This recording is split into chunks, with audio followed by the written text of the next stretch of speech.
이번 시간에는 분할과 분배에 대해서 알아보도록 하겠습니다. 먼저 우리가 분할하는 방법의 수에 대해서 한번 알아볼 텐데요. 그래서 예를 들어서 서로 다른 6개의 어떤 원소를요, 3개의 묶음으로 나누는 방법의 수에 대해서 한번 알아보면, 우리가 이 6개라는 것을 세 묶음으로 1개, 2개, 3개란 묶음, 또는 1개, 1개, 4개란 묶음, 또는 2개, 2개, 2개라는 묶음으로 이렇게 나눌 수가 있죠. 자, 그럼 이때 각각의 이런 묶음으로 나눴을 때 만들 수 있는, 그렇게 나눌 수 있는 방법의 수에 대해서 한번 알아보면은 6개의 원소 중에서 먼저 1개의 원소를 선택하고, 나머지 5개 중에 2개를 선택하고, 나머지 3개 중에 3개를 선택해서 1개, 2개, 3개란 묶음을 만들 수 있는 경우의 수를 만들 수가 있겠죠. 이때 이런 이제 나누는 경우는 동시에 일어나기 때문에 곱의 법칙을 이용해서 곱셈으로 표현하게 됩니다.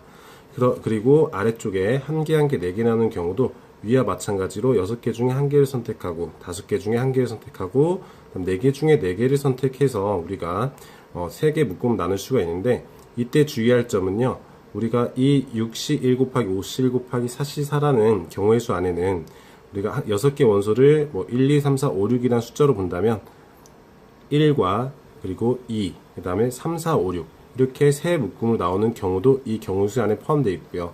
그 다음에 2, 1, 3, 4, 5, 6이라는 이런 숫자들이 세 묶음으로 나뉘어지는 경우도 이 경우의 수 안에 포함이 되어 있습니다. 그럼 근데 이럴 때 이 지금 두 가지 같은 경우는 서로 같은 형태의 묶음으로 나눈 그런 분할을 한 방법이기 때문에 같은 걸로 취급해야 돼서 그 경우의 수를 한 가지 만들기 위해 2팩토리얼 분의 1을 곱해주게 됩니다.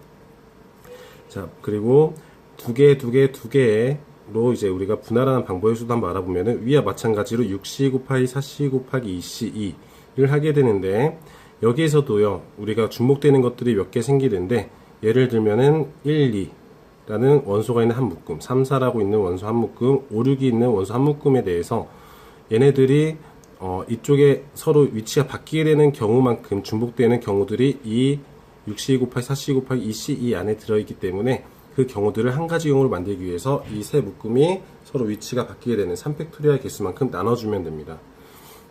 그리고 이제 우리가 이렇게 분할을 하고 나서 이제 어떤 n개 묶음을 만들었을 때 이 n개 묶음을 서로 다른 n군데로 우리가 분배를 하는 방법은요, n개의 묶음을 분할한 방법의 수에다가 그 다음 n팩토리얼 곱하면 됩니다. 이때 n개 묶음을 분할한 것들을 한 개의 어떤 원소처럼 생각하시고 걔네들을 분배를 한다, n개로 우리가 줄을 세운다 생각하시면 되겠죠.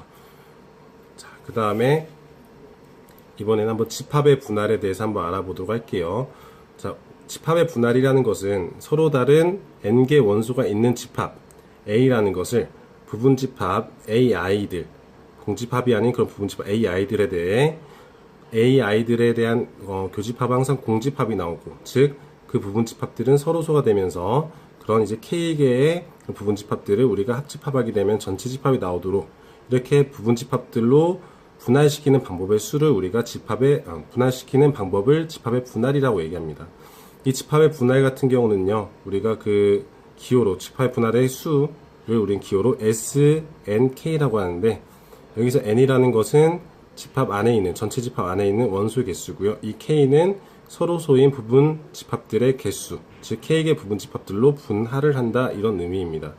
한번 예를 들어서 우리가 방금 앞에서 얘기했던 것들 한번 생각해 보면, 이 경우는 서로 다른 6개의 원소라고 생각하시면 그 6개의 원소들을요, 3개의 부분 집합으로 나누는 경우가 되기 때문에 방금 얘기했던 집합의 분할에서 S63을 의미합니다. 그래서 한번 S63이라는 거 한번 우리가 계산 한번 해보면, 여기서 이렇게 총 3가지로 나뉘죠. 이 3가지로 나뉘게 되는데, 첫 번째 경우 같은 경우는 6실 곱하기 5실 곱하기 3시3은 60이 되고, 그 다음에 6실 곱하기 5실 곱하기 4시 4는 15가 되죠. 그 다음에 200분의 1까지 해서 15가 되죠. 그 다음에 6시 곱하기 4시 곱하기 2시 곱하기 300분의 1을 하게 되면 얘도 15가 돼요. 그래서 이 3가지 경우를 다 더해준 그 90이라는 수가 결국엔 S63이 됩니다. 근데 이때 우리가 중요한 거는 그 집합에 대해서 원소를 몇 개씩으로 해서 우리가 분할할 것인지 그걸 잘 세야 되는데, 그 방법은 아래 자연수의 분할을 우리가 활용을 해서 얘기를 할 수가 있습니다.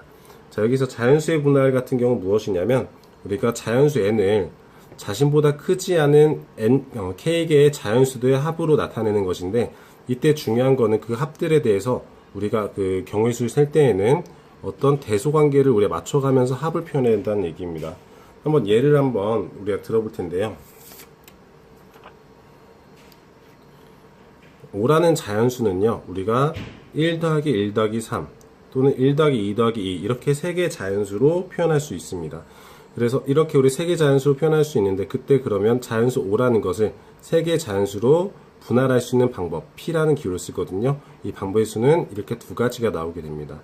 이렇게 경우의 수를 세기 우리 편하게 하는 하나의 방법은 작은 수부터 우리가 나열을 해서, 자연수 작은 수부터 나열을 해서 합으로 표현해보는 그런 이제 방법을 이용하면은 자연수의 분할의 개수를 쉽게 구할 수가 있습니다. 자, 그리고 여기 있는 7 같은 경우도 한번 예를 들어보면은, 7을 2개의 자연수 분할로 나타내고 싶다 라고 하면 1 더하기 6 또는 2 더하기 5 또는 3 더하기 4로 표현할 수 있기 때문에 P7, 2는 3이 됩니다.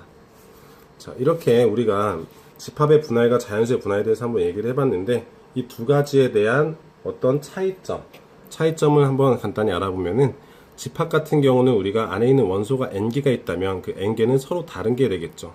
근데 자연수 분할 같은 경우는 우리가 그 자연수 개수만큼 어떤 같은 것들이 있었을 때, 같은 원소들이 있었을 때 그 개수를 나누는 방법에 대해서 우리가 표현해주는 그런 경우의 수라고 보시면 됩니다.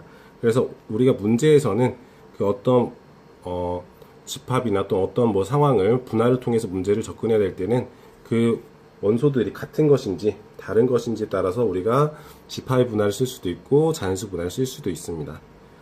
좀 더 나아가서 우리가 집합의 분할에서 SNK라는 거를 이런 방법으로 또 표현할 수 있거든요. Sn-1, K-, 그다음 K 곱하기 플러스 K 곱하기 Sn-1K.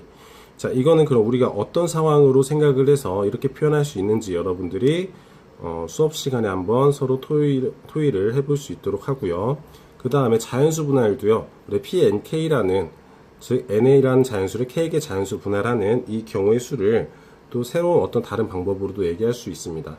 Pn-K,1 더하기 Pn-K,2 에서부터 쭉 해서 Pn-K, K까지 얘네들이 합치게 되면 PNK가 나오는데, 이때 K 범위는 1에서 N 사이가 되고요. 또 표현 방법이 하나 더 있는데 Pn-1, K- 플러스 Pn-K, K가 되거든요.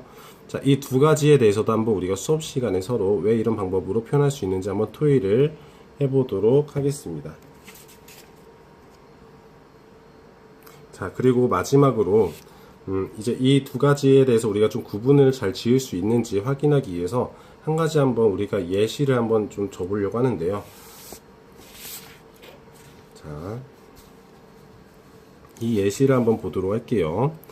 자, 꽃이요 6송이가 있고요. 그 다음 꽃병은 3개가 있어요. 근데 얘를요, 우리가 꽃 6송이를 분배하는 경우의 수를 한번 알아보고 싶은데, 이때 단 빈 꽃병은 없는 경우를 한번 볼게요. 여러분들이 한번 여기에서 한번 어떤 상황을 좀 생각해 볼 게 뭐냐면, 꽃이 만약 모두 같으면서 꽃병도 같을 때는 과연 이렇게 분배할 수 있는, 즉 분할하고 분배할 수 있는 경우의 수가 얼만큼 나올지 한번 알아보고, 그리고 꽃이 모두 같지만 꽃병이 다를 때는 어떤 걸 써야 될지 한번 알아보는 그런 이제 알아보도록 했으면 좋겠습니다. 그 다음에 세 번째로 꽃이 모두 다르고, 그 다음에 꽃병이 만약 같다면 그때는 어떤 분할의 방법 또 분배 방법을 사용해야 되는지 한번 알아보시고, 그 다음에 꽃이 모두 다르면서 꽃병도 모두 다른 경우는 어떻게 우리 경우의 수를 셀 수 있는지 여러분들이 수업 시간에 한번 서로 토의해 보도록 해보겠습니다.